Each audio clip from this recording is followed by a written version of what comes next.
So in the end, there's no truly smooth path for Alberta's oil to reach Eastern Canada, and that's why in 2023 and 2024, the country imported around 500,000 barrels per day from the US, Nigeria, and Saudi Arabia. But wait, is it really more profitable to ship oil from the other side of the planet? Well, this is where things get complicated.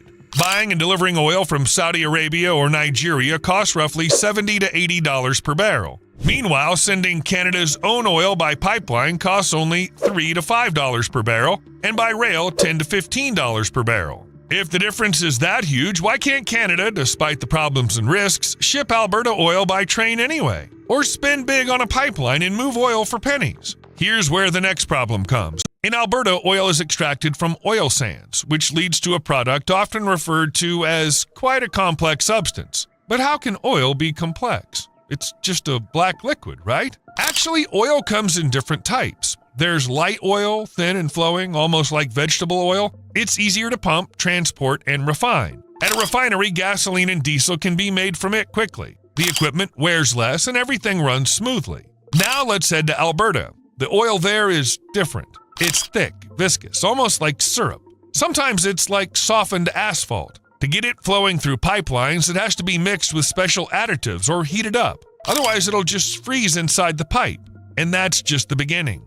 It contains a lot of sulfur, metals, heavy fractions, and bitumen. These are all nightmares for refineries. It requires additional processing stages, more energy, more equipment, and more time. But Canada knows what kind of oil they have, so what's stopping them from refining it and using it? Here's the catch. Most refineries in Quebec and Atlantic Canada were built 40 to 50 years ago. Back then, the market was full of light oil from the North Sea and the Middle East. That's what the refineries were designed for. If you send heavy oil with high sulfur and metal content to such a refinery, the equipment will operate at its limits, it'll wear out faster, the yield of refined products will drop, and the amount of residual fuel oil will increase. Also, heavy Canadian oil requires special systems for processing and powerful hydrodesulfurization units to remove the sulfur, which is abundant in this oil, which raises an obvious question. If Western Canada has an oil surplus, why not just upgrade the refineries on the East Coast? The money would eventually come back, right? Look, if Alberta's crude could be shipped east and refined there, the country's main regions would end up with roughly the same gasoline and refined product prices.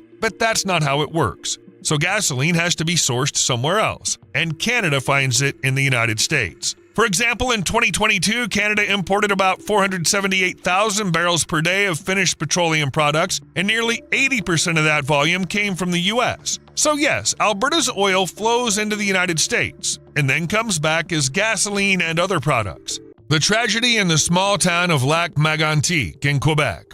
A freight train carrying oil is left without an engineer and starts rolling downhill. Slowly at first, then faster and faster. It enters town and derails right in the center. Cars flip, tankers rupture, the oil ignites almost immediately. Flames swallow nearby blocks, explosions rock the area heard from miles away. That night, 47 people died. Downtown Lac-Mégantic was essentially wiped out, and Canada learned a harsh lesson. But the main question remains, how can a second pipeline seriously reduce dependence on the U.S.? It's actually simple. This wouldn't be just any pipeline. It would be a massive line able to move around 1 million barrels per day of heavy crude from Alberta. But that's not even the key point. The real difference is that this pipeline wouldn't be an extension of the route that's historically been used and is still used to send oil to the U.S. It would be an entirely new corridor for black gold, dedicated fully to export across the Pacific. If the project goes ahead, will it reduce Canada's dependence? Absolutely. Still, none of this helps Eastern Canada, which imports oil and refined products. This is about a new oil transport project in the country. The route logic is the same from Alberta's oil sands to the Pacific coast of British Columbia. But this time, it's not an expansion of the old line, it's a separate, standalone pipeline. So if you're building a new line rather than an add-on to the old one, how do you choose where it should reach the ocean? In reality, the project hasn't locked in a final route yet, but there's one strong candidate. The pipeline would terminate near the port of Prince Rupert. And that choice is anything but random.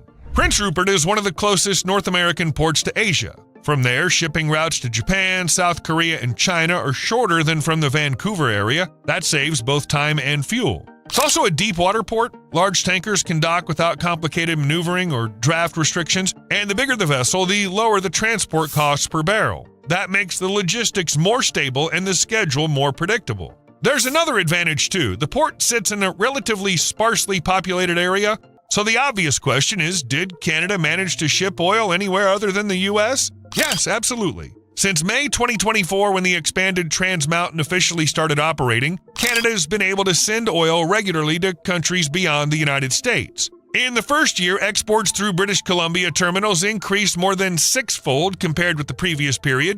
Nearly half, about 48%, went not to the U.S., but elsewhere. For Canada, that's the kind of shift people have been waiting decades to see.